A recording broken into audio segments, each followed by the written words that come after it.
evidence of impact from previous grants. Thank you very much.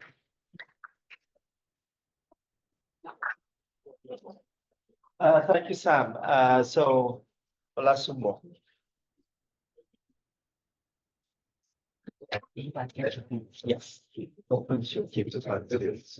Thank you very much. Good afternoon, everyone. There's so much to say about grantsmanship, but I'm just going to try and run through a few questions that we had before we came for this session. So how do you conceptualize a grantable project? What should you do? Where do you start from? When you are thinking about writing a grant, you're thinking about a specific problem or a specific set of problems. So where does the grant come in? Who are those who are interested in this problem that I'm interested in? Who is interested in climate change? Who is interested in environmental sustainability? Who is interested in maternal health? Who is that funder? So those are the very first things to go through. So when you are conceptualizing a grantable project, you must identify relevant research area and specific needs. You must establish clear, measurable objectives and determine beforehand what will your outcomes be. Build a multidisciplinary team. As some of the other speakers have said, there are all kinds of grants. But the ones that will be more than you, they are successful when they are multidisciplinary. And primarily because every member of the team is bringing in something into the proposal. That's why some of the funders will ask this person here, what are their contributions? So you have to say what they are. Not that you have a friend in mathematics, you just bring the person. What's the person doing? The person designing a model. If somebody is in computer science, is the person contributing to the development of an app, that is like one of your deliverables in the project. You must demonstrate sustainability and scalability. Will the project be sustainable? If they give you money for 2 years, what happens after that? Will the deliverables endure?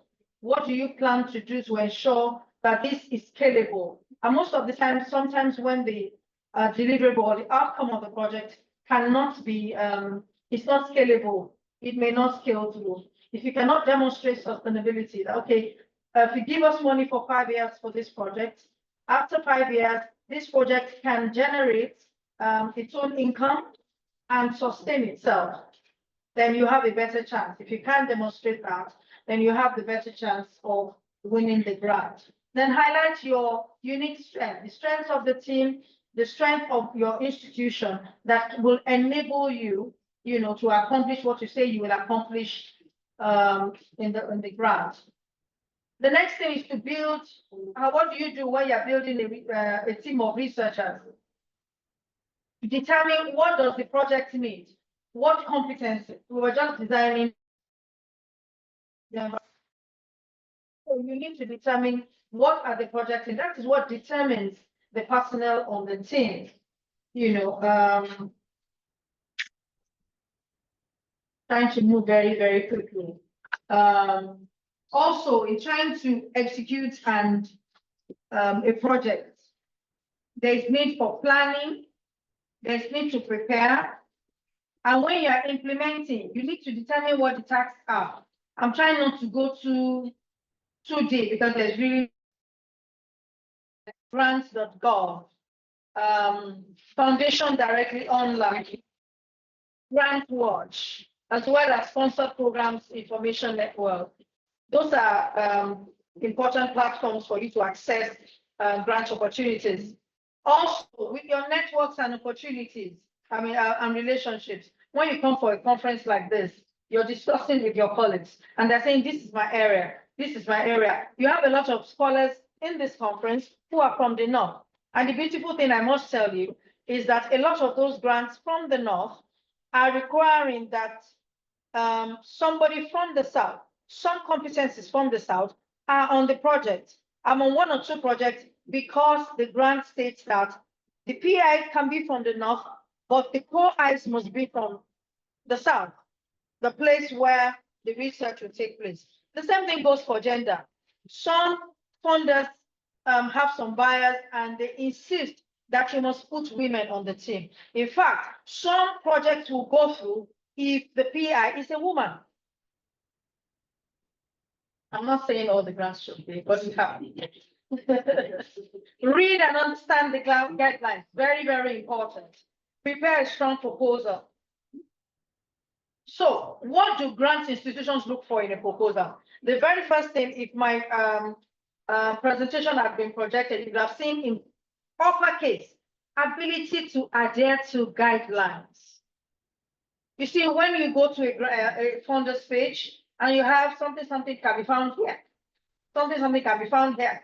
In that, your HERE, the document there is about 500 pages. Please go and open it and read everything. Because in that document, you will see allowable costs. You will see costs that are not allowable. That is, you will see things that you can spend their money on and the things that you can't spend their money on. So, you know, is it worth your while? If you think that, once I get a grant, I need a project vehicle, so that, because the grant is for my village, so that when I apply to be a senator, I can point to it that when I was used to be in the academia, I did research. That funder may not want to fund that. So you have to look for your funds elsewhere. Align with the funding priority. Make sure you have clear and achievable objectives and have strong project design and methodology. Demonstrate impact and outcome. There is no kind of fast rule about it. It must, your proposal must show what the outcome will be, what the impact will be. And that can be tied to, you know, sustainability and scalability. All those things are important. Nobody just wants to do a one-time investment and, you know, you've invested and after 2 years, that's it. That proposal is not likely to fly.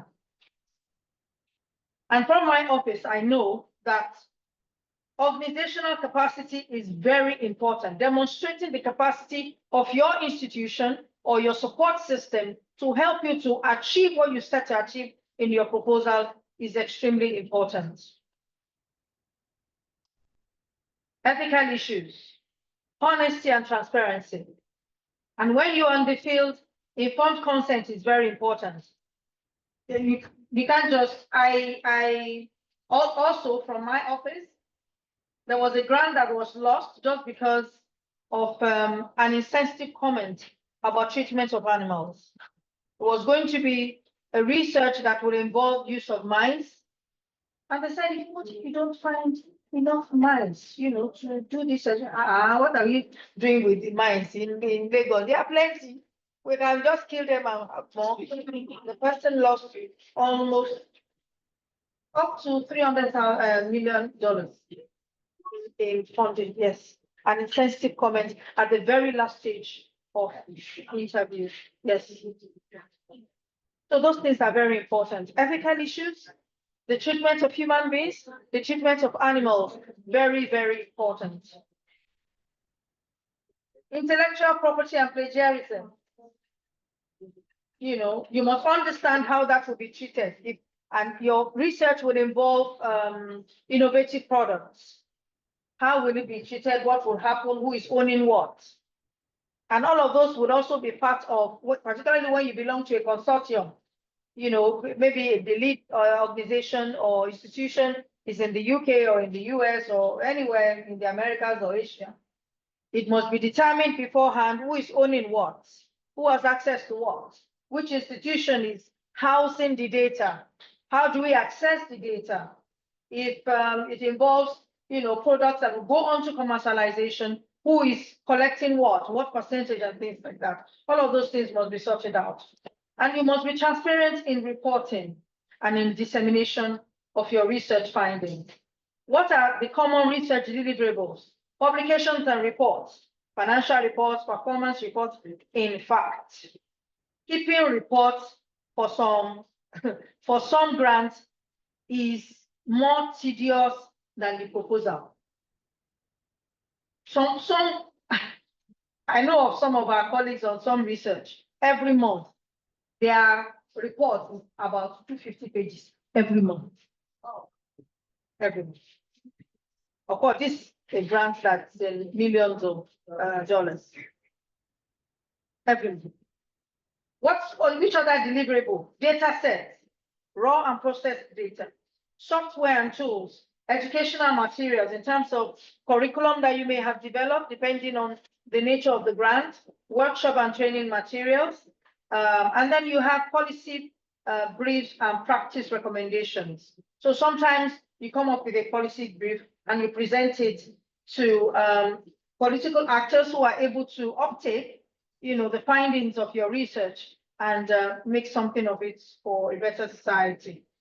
Another deliverable can be patents, licenses, copyrights, and so on.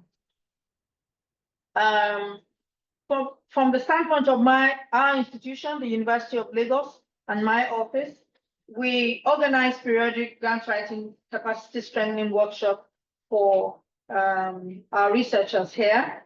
And we have an increasing number of faculty members who are interested in grantsmanship. Now, we take advantage of our networks, national, regional, and intercontinental.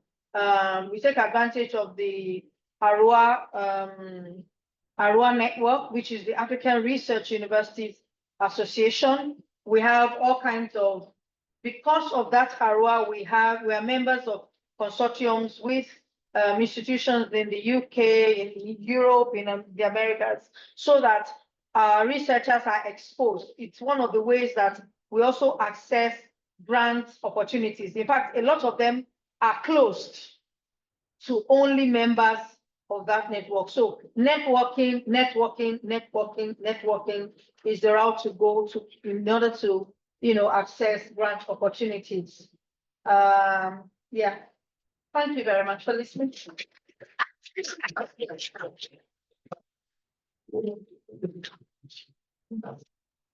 Okay, thank you so much, Matthew, Emily, Sam, and Loretta for those brilliant and insightful presentations. On behalf of all of the participants in this workshop, I'd like to thank you so much for the amount of work, research you put in to come and give us this great insights.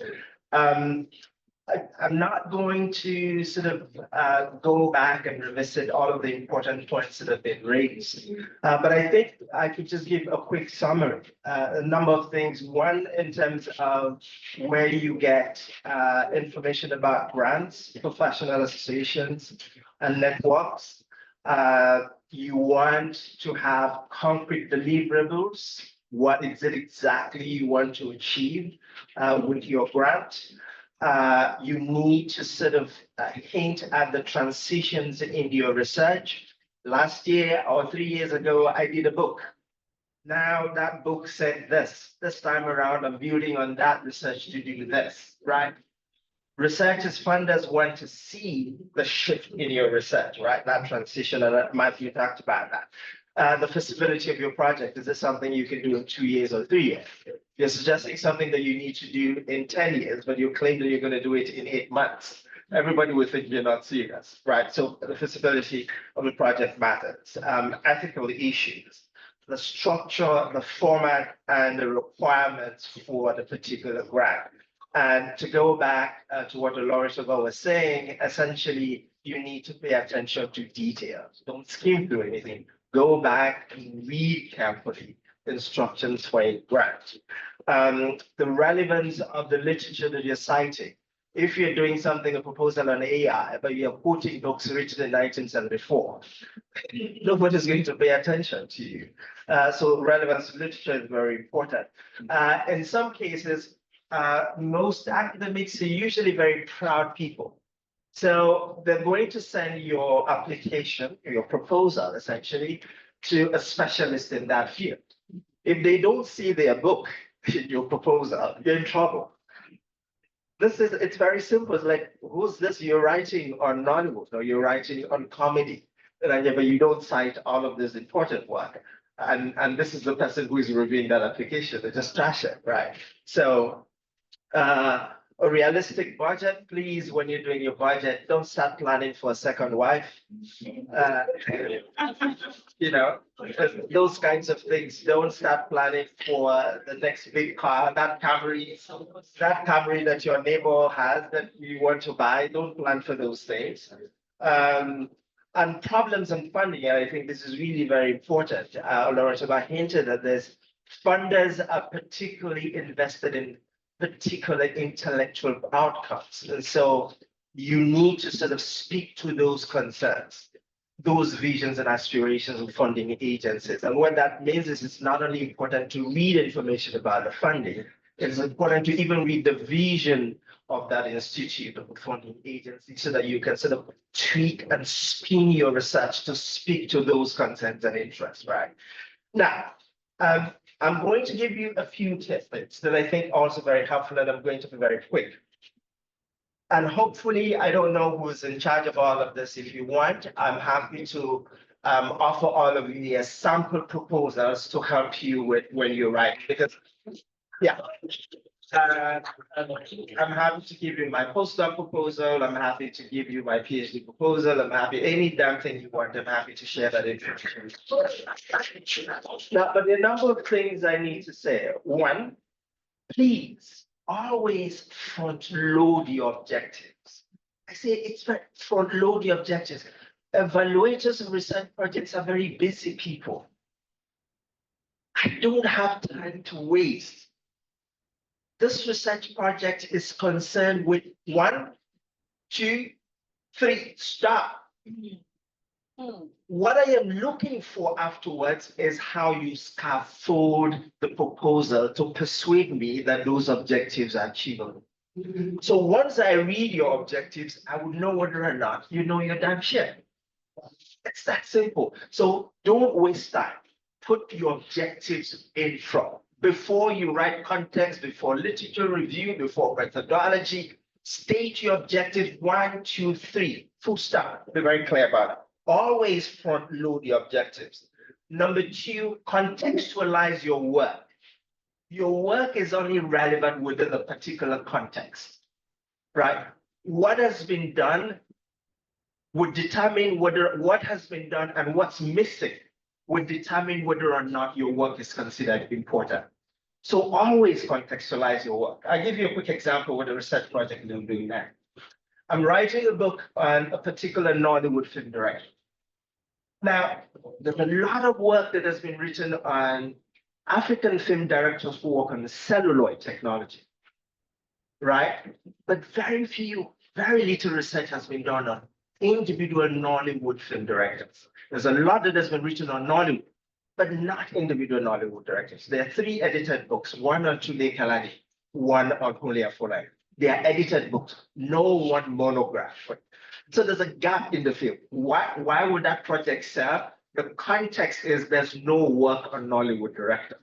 So context matters. Situate your work so that people will see the kind of intervention you're making.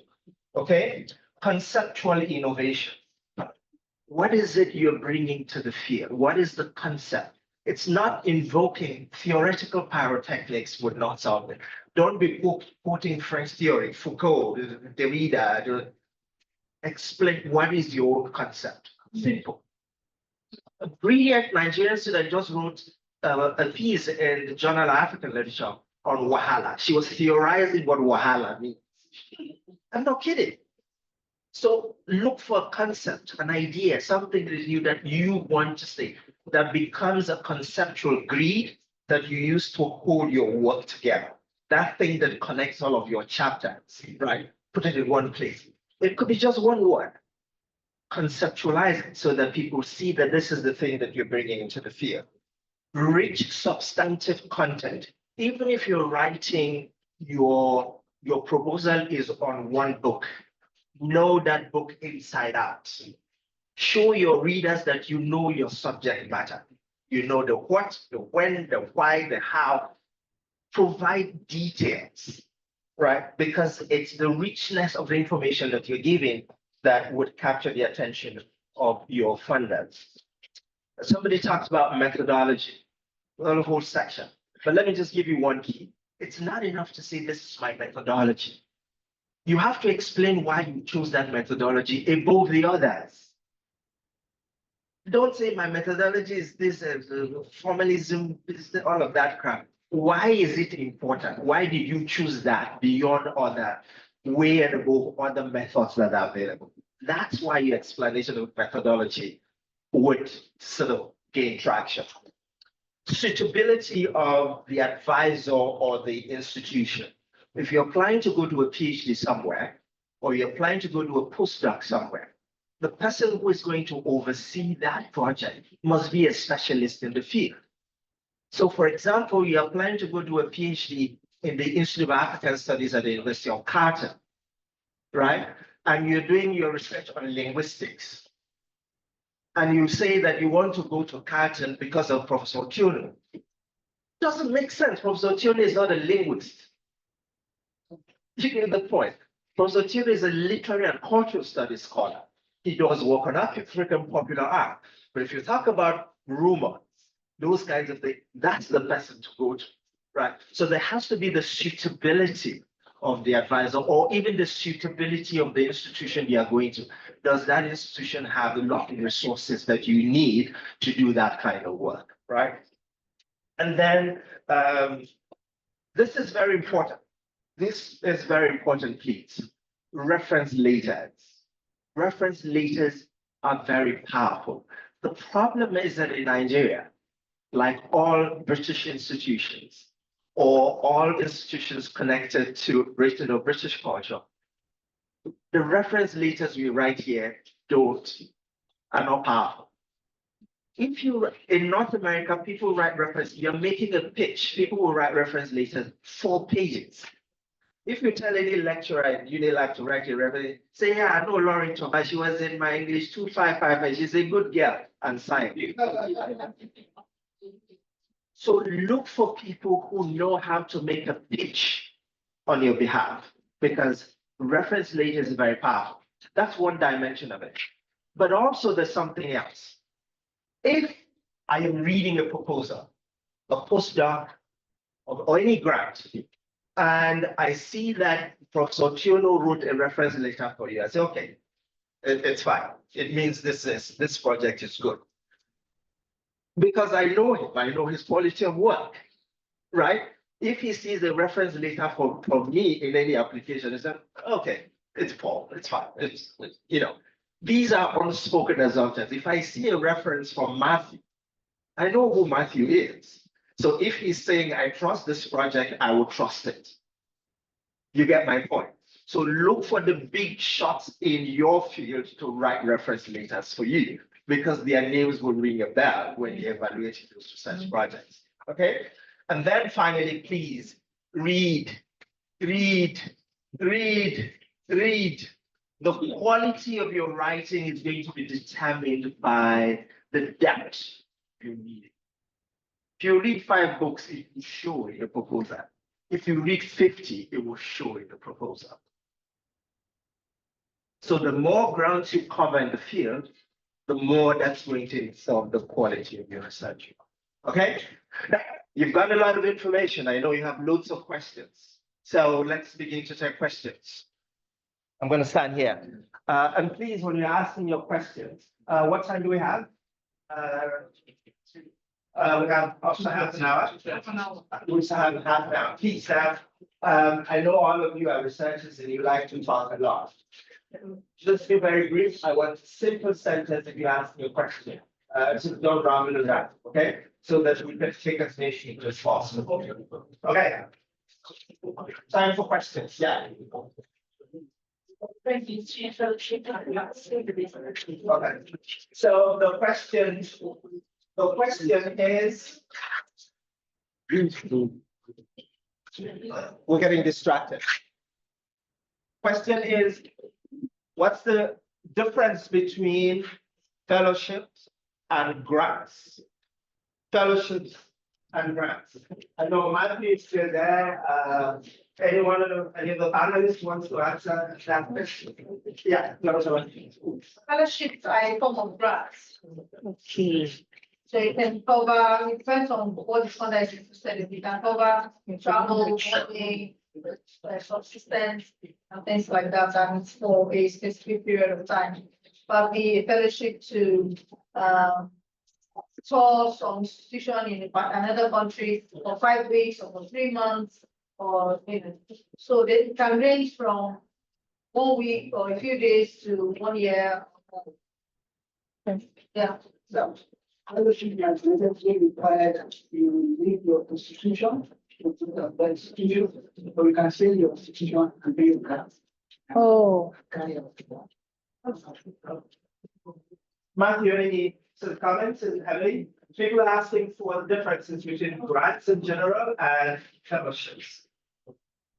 Yeah, I think Samuel said the way I would describe the difference would be, yeah, fellowships are a type of grant, but typically a fellowship involves some kind of in residency or some type of physical relationship with the granting institution, where a grant could, a grant in general could be distributed and used from anywhere effectively, right? But yeah. Okay, next. Thank you. Yes, can someone read that for us? No work on target directors. That's 5 definitions. So I think that's one thing that we also. No work. Yeah, so I was saying that there's been edited collections. So there's two edited collections, two on Tunde Kalani, and one on Punia Korea, and then there's a special issue of Journal of African Cultural Studies, I think, on Tunde Kalani. But in terms of sort of global scholarship, there's yet to be any sort of substantive monograph on any sort of considering the body of work on any Nollywood record. And part of that has been for a number of reasons. We can talk about that. But the assumption has always been that one, post-colonial African directors use cellular technology, they're professionals, and Nollywood directors are not. Therefore, they are not artists that deserve any kind of concerted study. So there isn't sort of any sort of scholarship, detailed scholarship on the body of work on one Nollywood film director as such. That's the point I was making. But I said that there are edited collections, but not monographs. Not a lot of that. Yes. Yes, question.